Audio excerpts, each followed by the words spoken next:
Hillary Clinton had a sizable lead. Still, the emails appear to fly in the face of the Democratic National Committee's obligation to remain neutral. For example, ahead of the Kentucky and West Virginia primaries, DNC officials apparently tried to use Bernie Sanders' religion against him.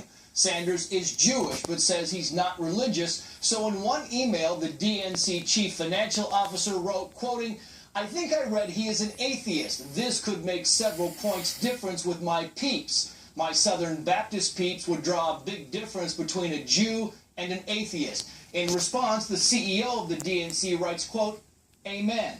On May 21st, the DNC secretary suggested pushing a narrative that Sanders, quote, "never ever had his act together, that his campaign was a mess," going on to say, quote, "It's not a DNC conspiracy, it's because they never had their act together."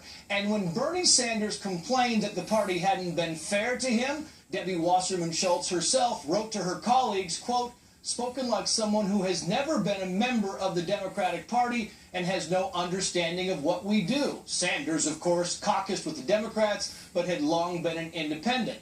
The Sanders campaign was also critical of the DNC for scheduling only 6 debates, pointing out that in 2008, the Democrats held 25 debates. Sanders argued that fewer debates favored the frontrunner. And as for accusations that Wasserman Schultz was in the tank for Hillary, the former DNC chair said, quote, "If I wanted to favor a candidate, I would not be DNC chair." And finally, karma in politics apparently moves quickly. Last week, Wasserman Schultz took a swipe at her RNC counterpart, Reince Priebus, tweeting, "Hey, Reince, I'm in Cleveland if you need another chair to help keep your convention in order." Debbie. Oh, Debbie. Trace, thank you. Well, inside this arena, Bernie supporters have battled with Hillary fans for several hours now, and we're waiting to see what happens when the Vermont senator takes to the floor not long from now. For more on that, we go to Shannon Bream on the convention floor. Hi, Shannon.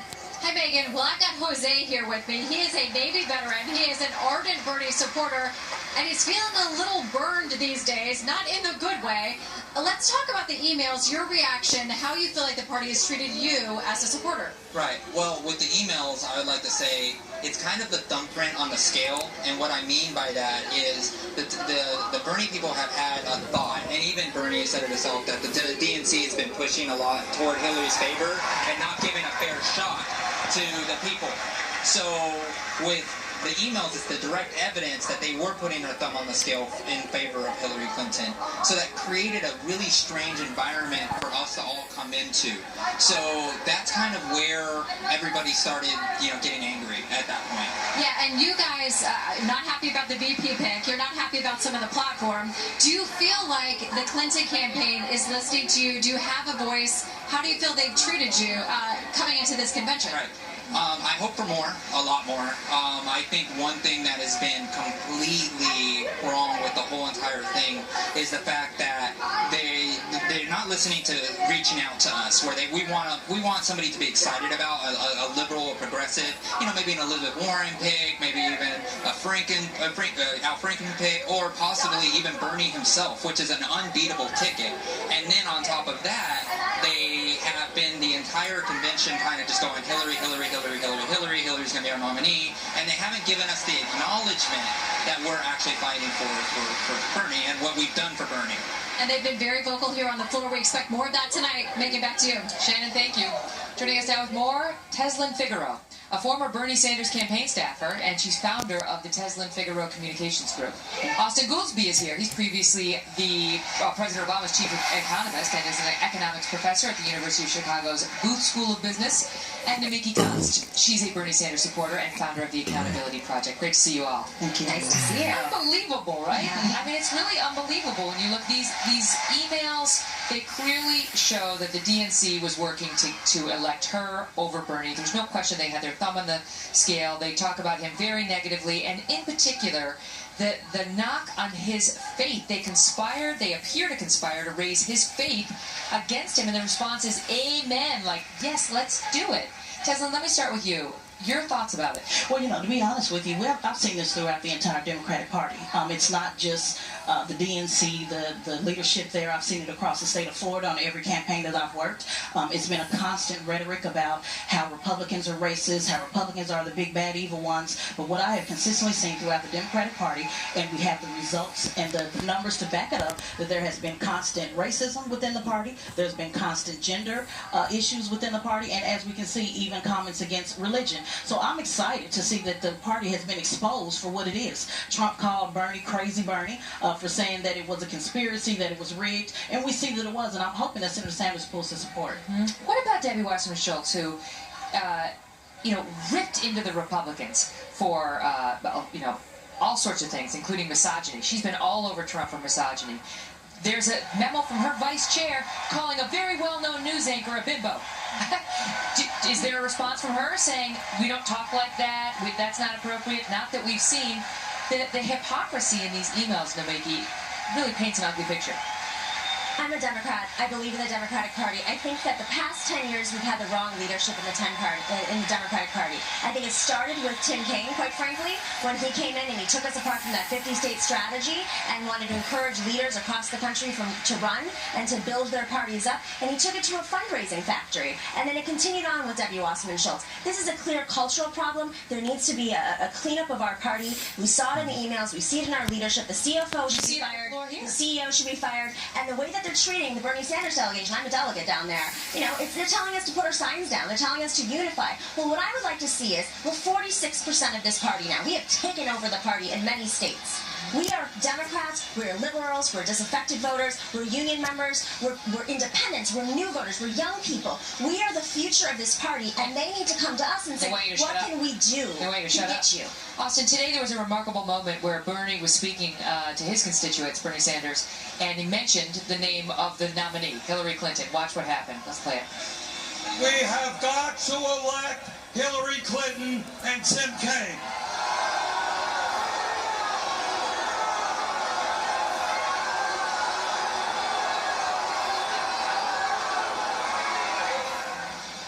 The booing went on for over 20 seconds. You know, given the fun that the Democrats had at the Republicans' expense last week about a party not unified? I'm sure everyone, and I was there, we talked, I was having a great time at the disunity of the Republican convention.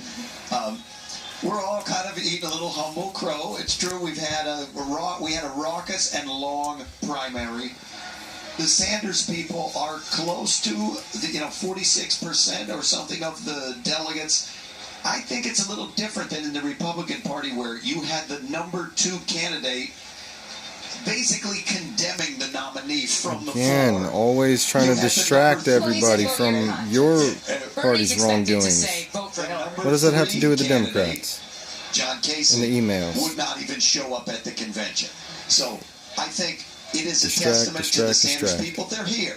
The Democrats have always been a little raucous. We like some protests. There's always going to be some cheering, some booing. I think the most unifying thing for the Democratic Party is that Donald Trump opens his mouth. Teslin, what do you think? I disagree. I think that it's weak. I think people are folding like a napkin.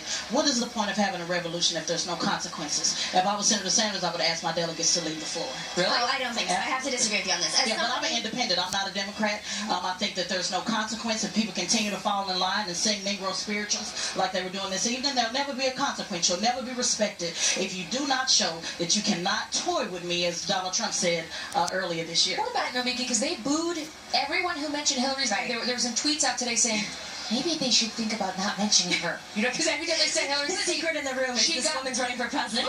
Even the chaplain who said her name in the prayer got booed. In fairness, that was early in the day. Here this evening, it hasn't really been. Well, the reason why, as a delegate, when Sanders speaks, they're going to go nuts. I got to tell you, I've been walking around, people are tuning out the speeches. I've talked to multiple delegates who feel very disheartened by this process. They're not being included in their own delegations. They're being treated like outsiders. I think a very strong, I'm sort of in between both of you here, I think a very strong message needs to be sent to the party that they need to respect these delegates and give them more. I'll tell you how. Whoever is the chair needs to be working. The Hillary Clinton campaign manager, Robbie Wood, needs to give us more. They have not been giving us enough. Has it they haven't. Right, and you're continuing to vote. All right, I got to leave it at that. But final thought, Al Franken last week called the Republicans, he said it sounded like, what was it? A Banana Republic chant. Lock her up, lock her up. And yet, what did we hear right here at his own party's convention tonight? Same chant. Well, it wasn't. Outside. Oh, it's totally different. It's totally different people. It's out with the They were Democrats. What those guys were saying at the Republican convention, you cannot. The outside. What the Democrats were saying here was, hell no to Hillary Clinton. That's our nominee. No, but there were other chants. I understand. I mean, it's late at night, but it's not that late, so you just got to Google it. Great to see you all. Again, we are waiting to see what happens when former Democratic candidate Senator Bernie Sanders takes to the stage. Plus, we'll bring you the story of the Democratic congressman who today attacked Jewish settlers as termites. And then we will drill deeper on suggestions that the Russians leaked these DNC emails right on the eve of this convention in the interest of creating campaign chaos and perhaps helping Trump. Who cares who leaked the emails? Back in moments. Don't go away. Emails show. There's a lot of signals suggesting definitely that the Russians were behind the hack. I mean, that has been attested to by experts, including top officials from the FBI. Oh, whatever. Distraction. Concluded that it was indeed the Russians. Let's not focus on what's actually in the emails. Let's focus that. Safety doesn't come in a box. Who hacked? It's not a banner that goes on a wall. It's not something spend more time on this DNC email issue than they did on the Hillary Clinton email issue on a private email server, which she had top secret information in the basement of her house unsecured. This is literally amazing. This is absurd. And BP, safety